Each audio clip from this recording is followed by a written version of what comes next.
અમારી સમ્રાટ સમાચાર ચેનલ સબસ્ક્રાઇબ કરો, લાઇક કરો, કોમેન્ટ કરો અને જોતા રહો પળે પળના દરેક પ્રકારના સમાચારો।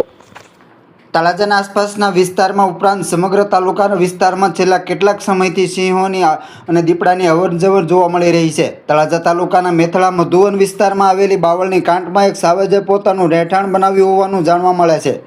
હાલ સત્તાવાર રીતે મેથળા મધુવન ઉપરાંત મણાર નજીક પણ 2 સાવજનો પડાવ હોવાનું સામે આવ્યું છે। આમ તળાજા પંથકમાં કુલ 4 સિંહોની હાજરી નોંધાઈ રહી છે।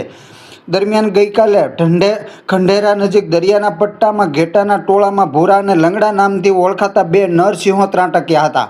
સિંહોના હુમલાથી ઘેટાના ટોળામાં અફડાતફડી મચી ગઈ હતી। મળતી માહિતી મુજબ બંને સિંહોએ ઘેટા પર હુમલો કરી 2-3 ઘેટાનો શિકાર કર્યો હતો। જોકે સિંહોના હુમલા અને તેના કારણે સર્જાયેલી દોડધામમાં 15થી વધુ ઘેટાના મોત થયા હોવાનું જાણવા મળ્યું છે।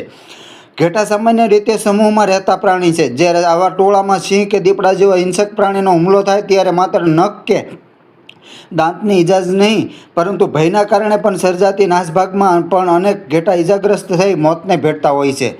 આ ઘટનાને પગલે વન વિભાગની ટીમ પણ હરકતમાં આવી છે।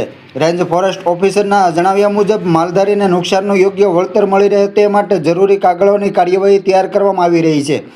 બીજી તરફ નાની વયના 2 સિંહ જેને વન વિભાગ દ્વારા પાઠડા તરીકે ઓળખવામાં આવે છે તેઓ હાલ અલંગ મણાર પાદરી વિસ્તારમાં વિચરણ કરી રહેલ હોવાનું જાણવા મળે છે। ઉલ્લેખનીય છે કે થોડા દિવસો પહેલાં તળાજાથી માત્ર 2 કિલોમીટર દૂર શેત્રુંજી નદીના પુલની સામે આવેલી વાડીમાં એક સાથે 2 સાવજ જોવા મળ્યા હતા।